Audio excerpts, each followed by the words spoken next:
Es momento de resumir el episodio 4 de Agatha All Along, serie la cual en episodios anteriores terminó con Agatha insinuando que tuvo una relación con Río Vidal en el pasado, también que al ladrón le colocaron un hechizo de sigilo que le impide revelar su identidad, y por último que la legendaria bruja Lorna Wu, quien compuso la versión más famosa de la balada de las brujas para acceder al sendero, obligó a su hija Alice a hacerse un tatuaje de protección debido a que las mujeres de su familia están malditas, quienes han sido asesinadas una por una, empezando por su abuela, luego precisamente por su mamá, y ahora la maldición viene por Alice. ¡Ah! ¡3312! ¡Tenemos un 3312! El capítulo 4 empieza con Alice confesando que su mamá no murió el sendero como dicen los rumores, sino murió durante una de sus giras musicales debido a que su hotel se incendió, pero que ella por su parte no decidió acceder al sendero con ellas para intentar revivirla, sino más bien para romper la maldición de su familia que la tiene condenada a morir salvajemente, plática la cual es interrumpida por Jennifer para decir que ahora que murió Sharon tendrán que buscarle un reemplazo, pero Agatha le responde que aparte de calva es bien taruga, ya que solamente se necesita de un aquelarre completo para acceder al sendero, pero ya una vez dentro de él no importa si todos mueren y al final solo queda una persona, ya que si esa persona llega al final podrá pedir su deseo y salir del sendero con vida. La balanza se alineó.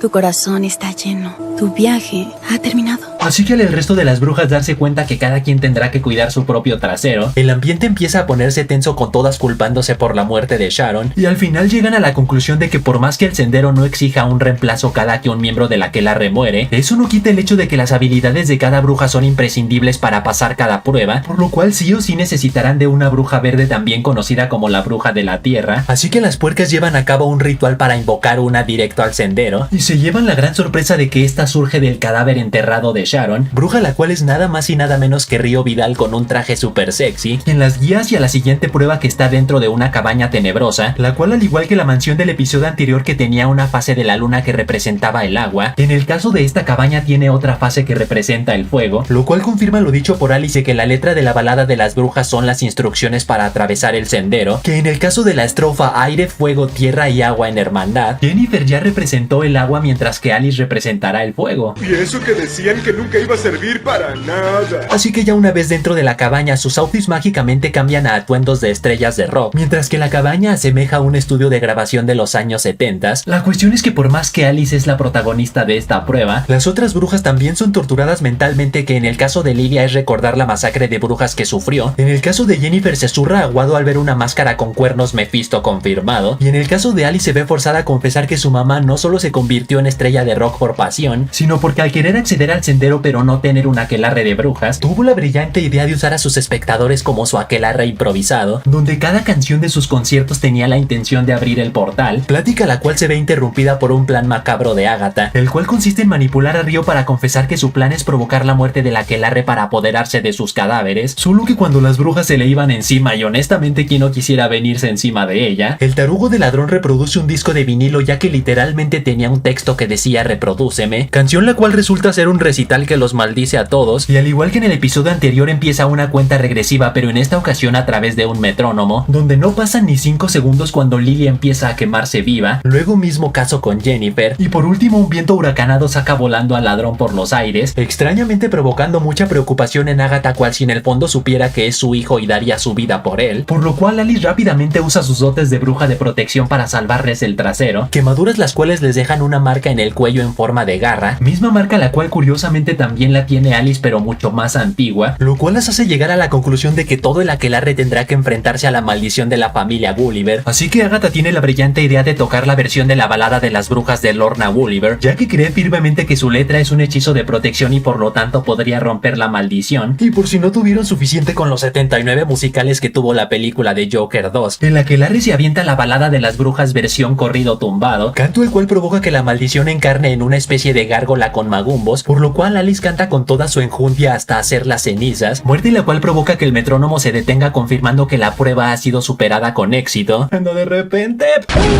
Ahora resulta que el viento huracanado que hizo volar al ladrón hace unos instantes le provocó una herida que lo tiene al borde de morir desangrado, por lo cual el aquelarre rápidamente aprovecha que un piano abrió un túnel de regreso al sendero para adentrarse a él, así que ya una vez de regreso en el bosque tenebroso, atienden al ladrón donde se dan cuenta que un fragmento de vidrio fue lo que le provocó tremenda herida, por lo cual Agatha, totalmente fuera de sus casillas y al borde de las lágrimas, le pide a Jennifer preparar una cura para la cual necesita tanto agua como luz de luna, y luego recita un hechizo que le recuerda a Lilia el 3 de espadas, que en el mundo del tarot significa cuando una persona está pasando por un desafío emocional muy fuerte, cuya intención es procesar de forma correcta el duelo y ayudar al corazón a comprender la situación. Ah,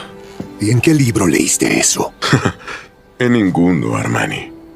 La vida me lo enseñó. Hechizo el cual funciona a la perfección, ya que la herida desaparece en cuestión de segundos, así que juntas le construyen un mini refugio para que pueda descansar, en el cual Agatha hace guardia esperando con ansias a que éste despierte, y una vez que lo hace, el bruto le pregunta si acaso ella fue quien le colocó el hechizo de sigilo, a lo cual Agatha le responde que no tiene forma de saberlo, ya que aunque sí haya sido ella, el hechizo también aplicaría para ella, como cuando Doctor Strange borró la identidad de Peter Parker, donde por más que él haya aplicado el hechizo, tampoco recuerda quién poronga está bajo la máscara de Spider-Man, y que de hecho el sigilo se destruirá por sí solo cuando ya no sea necesario ocultar su identidad. Pero por último le dice que no es necesario saber el nombre de una persona para saber quién es, diálogo el cual fortalece mi teoría de que cuando Agatha intercambió a su hijo Nicholas por el libro Darkhold cuando apenas era un bebé, ella fue quien le colocó el hechizo de sigilo con la intención de protegerlo, para que una vez que cumpliera su deseo de obtener un poder inconmensurable pudiera regresar en su rescate. O sea que en cuanto ella vio que el ladrón estaba bajo un hechizo de sigilo, vio en él la esperanza de que podría ser su hijo a quien lleva tanto tiempo buscando, lo cual explica por qué no le permitió tomar el vino envenenado que le correspondía a ella, también por qué se preocupó tanto por él cuando un viento huracanado lo sacó volando, y por qué casi se deshidrató de tanto llorar al ver que estaba a punto de irse con San Pedro. Pero esperen, ¿Qué? ¿Me espero a qué? al final del capítulo Río va en búsqueda de Agatha y están a punto de darse un becerro como recuerdo de los viejos tiempos, becerro el cual es interrumpido por la propia Río para decirle a Agatha que el ladrón no es su hijo, diálogo el cual fortalece mi otra teoría de que por más que este sea el cuerpo de Nicholas Scrat, Nicholas realmente murió en el accidente automovilístico mencionado por Agatha en el episodio 1, accidente el cual coincidió justo con el momento en que Wanda se sacrificó para destruir todos los Darkholds del multiverso, donde inconscientemente usó su último aliento para darle vida a sus gemelos en el mundo real, provocando que el alma de su hijo Billy reencarnara en el cuerpo recién fallecido de Nicholas, y por lo tanto el ladrón es mitad hijo de Agatha, mitad hijo de Wanda, ya que el cuerpo es de Nicholas mientras que el alma es de Billy, por lo que Río técnicamente tiene razón, ya que este inútil ya no es Nicholas. Ese día algo cambió dentro del Otso.